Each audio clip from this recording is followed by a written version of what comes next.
Where'd you get that introduction? Here. From me. How we doing? Good. It's great to see everybody. I thought we would see more people in costumes last night for the Mardi Gras party.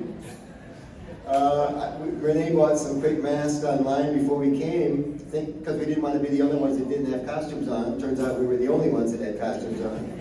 And this was fun because I put the mask on, and then Renee's like, "Do you have your name badge?"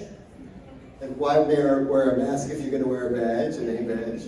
We worked through it. Everything worked out fine. It was a great party. It's nice to be with everybody again.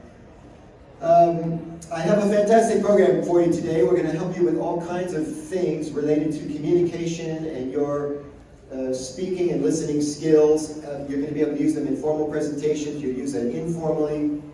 And you're going to double dip, because if I teach you how to be a better communicator at work, and these techniques are effective for you, you're going to try these techniques at home with the family, so you're going to get a double dip. All in favor say aye? Aye. Great, let's do it. And if you got something to write with, I'm going to give you a lot of references and things to remember, so I think this is going to be really good for you.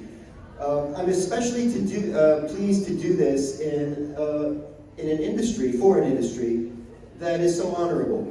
I've done a lot of work in the financial sector, which is interesting since I'm not really a numbers guy, but I know that this is content that you guys need. You work in an industry of rigor in a society that's becoming more casual. And it's interesting to see the two bump up against each other. The very first section I want to start with on is networking, which is interesting because you're going to be able to leave here and practice these things in the first 2 minutes that you walk out of the room. In fact, you won't be able to help yourself. That's why when Scott was telling you that we help you improve in real time, he's not kidding. And you might ask yourself, I've been communicating my entire life. How much better can I really get at this? Because communication is a lot like driving. Everybody thinks they're a pretty good driver, and there are a lot of dented cars on the freeway. So the truth is that we can all be a lot better at this.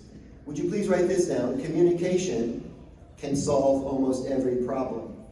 Communication can solve almost every problem.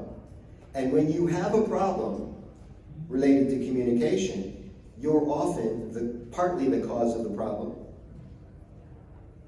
If you think about how a simple misunderstanding happens, it takes two parties to have a misunderstanding. It's easy to put the blame completely on the other person, but there's a good chance you said something that was loose, that was too loose to be, and could be interpreted in different ways, and this is how we get ourselves into trouble.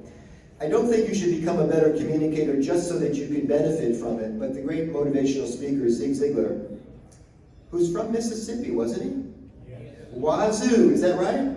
Yes. I hadn't planned on talking about that today, but it just came to me. Wazoo, Mississippi, where is that? In Jackson, okay. Very good. So I was a big fan of Zig, and one of my favorite sayings from this master storyteller was, he said, I'll do it in his accent, southern accent. You can get what you want if you just help other people get what they want. I loved it when I heard it the very first time. I believe it. If you help people get what they want, you will get what you want, and we can do this through communication. I want to tell you a quick story about how this works. The heuristic of this story is that you should first be interested and then be interesting. First be interested, and then be interesting. That's the shortcut version of the story.